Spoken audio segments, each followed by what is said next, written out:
जय माता की। या देवी सर्वभूतेषु माँ महागौरी रूपेण संस्थिता। नमस्तस्यै नमस्तस्यै नमस्तस्यै नमो नमः। नवरात्रि के 8वें दिन अष्टमी के दिन जिस दिन कन्या पूजन होता है, आज के इस पावन अवसर पर आपको बहुत बहुत शुभकामनाएं, बधाई और अभिनंदन, शुभ आशीष। नवरात्रि का 8वां दिन नव दुर्गा के अष्टम रूप की पूजा की जाती है, जहां महागौरी रूप की पूजा करने का विधान है। 8वें दिन माँ की पूजा इसलिए की जाती है क्योंकि मात्र 8 वर्ष की आयु में माँ ने भगवान शिव को पति रूप में प्राप्त करने के लिए कठोर तपस्या शुरू कर दी थी। माता गौरी का रंग अत्यंत चमकीला है, श्वेत, अत्यंत चमकीला श्वेत कह सकते हैं, इसलिए इनको महागौरी का नाम से जाना जाता है। इनकी पूजा करने से भक्तों के पाप धुल जाते हैं, चित्त शांत हो जाता है तथा मन आनंदित प्रफुल्लित हो जाता है। महागौरी माँ का स्वरूप एकदम श्वेत है, जैसे मैंने आपको बताया। वे सभी वस्त्र तथा आभूषण भी श्वेत वर्ण के धारण करती है। उनकी 4 भुजाएं हैं, जिनमें से दाईं ओर की ऊपर की जो भुजा है वह वर मुद्रा की है और नीचे वाली भुजा में माँ ने त्रिशूल धारण किया हुआ है। बाईं ओर की ऊपर वाली भुजा में माँ ने डमरू और नीचे वाली भुजा माँ की अभय मुद्रा के अंदर है। महागौरी का वाहन वृषभ है तथा वे इसी पर सवार रहती हैं। माँ का रंग श्वेत, अत्यंत श्वेत चमकीला होने से इनका नाम महागौरी पड़ा था। जब माँ केवल 8 वर्ष की थी तब भगवान शिव जी को पति रूप में प्राप्त करने के लिए इन्होंने कठोर तपस्या आरंभ कर दी थी। यह तपस्या कई वर्ष तक चली और इसी कारण माँ के शरीर का रंग काला पड़ गया, क्षीण हो गया। अंत में भगवान शिव माँ की तपस्या से प्रसन्न हुए और उन्हें पत्नी रूप में स्वीकार किया। जब भगवान शिव ने माँ के काले तथा मुरझाए हुए चेहरे और शरीर को गंगा जल का छिड़काव किया तो माँ का शरीर विद्युत के समान कांतिमान हो गया, चमकदार हो गया और पहले से भी अधिक दीप्तिमान हो गया। तब से माँ का नाम महागौरी पड़ा, क्योंकि उनके शरीर से रंग गौर वर्ण का था और सब तरफ गौर वर्ण का उजाला छा गया। यह कथा तब की है जब माँ गौरी तपस्या कर रही थी। उस समय एक शेर भूख के मारे इधर उधर विचरण कर रहा था।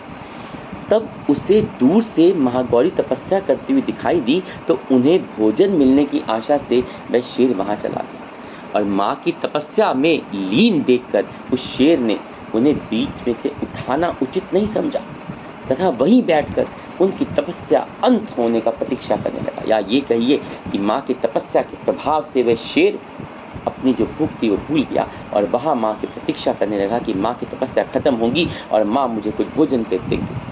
जब महागौरी की तपस्या समाप्त हुई तो उन्होंने अपने पास बैठे उस शेर को देखा और भूख के मारे उसका शरीर भी जीर्ण पड़ गया था। तब माँ ने उस पर दया, माँ हर चीज़ पर दया करती है, इसी कारण माँ ने वृषभ के साथ साथ उस शेर को भी अपनी सवारी के रूप में स्वीकार कर लिया तथा उसे बहुत सा भोजन खाने को दिया।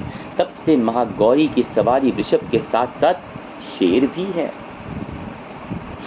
महागौरी आज के दिन, अष्टमी के दिन कन्या पूजन का बहुत बड़ा महत्व है।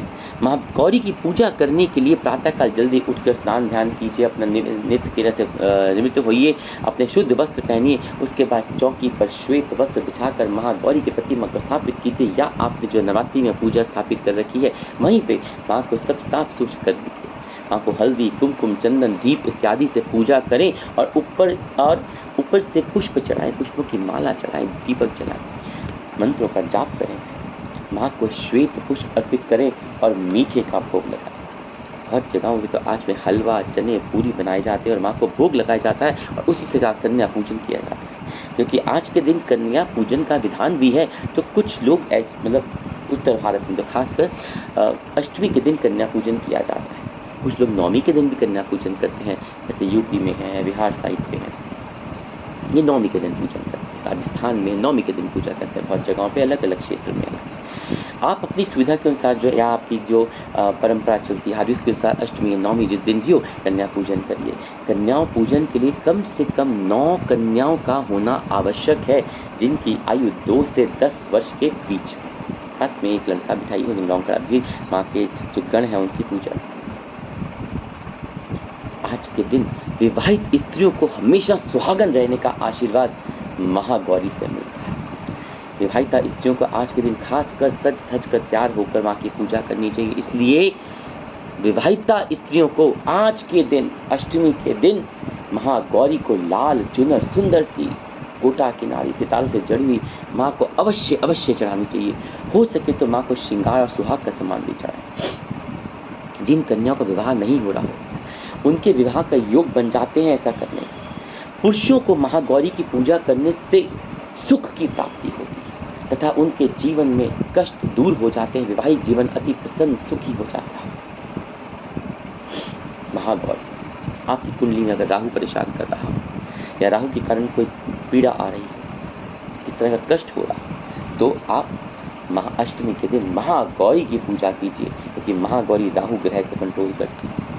साथ ही ये मंत्रों का जाप कीजिए। ओम देवी महागौरी नमः 108 बार इसका जाप कीजिए, या फिर जैसा हमने शुरू में मंत्र किया, या देवी सर्वभूतेषु माँ महागौरी रूपेण संस्थिता नमस्तस्यै नमस्तस्यै नमस्तस्यै नमो नमः। इन मंत्रों का जाप करिए 108 बार। कन्या पूजन कीजिए, माँ की ज्योत लगाइए, माँ को लाल चूनर चढ़ाइए। सुहागन स्त्रियाँ माँ को सुहाग और चूनर या श्रृंगार वस्त्र चढ़ाइए, इससे उनको सुहागन अटल होने का प्रदान मिलता है। पुरुष माँ की पूजन अवश्य करे, उनका जीवन सुखमय हो जाता है, वैवाहिक जीवन आनंदमय हो जाता है, कष्ट दूर हो जाता है। और माँ की कन्याओं का पूजन करके उनके चरण धोइए, उनके चरण पखारिए, उनको भोग तिलक कीजिए, कलावा बांधिए, उनको भोग लगाइए। साथ ही साथ उनको हलवा पूरी फल जो भी आप देना चाहते हो दीजिए, उसको दक्षिणा दीजिए, साथ में उनको कुछ उपहार से भेंट दीजिए इससे। और उनके चरण जरूर छूजिए, उनके चरण स्पर्श करके उनसे आशीर्वाद प्राप्त कीजिए, ताकि आपका जीवन भगवती की कृपा से आनंदमय से भर जाए। जय माता।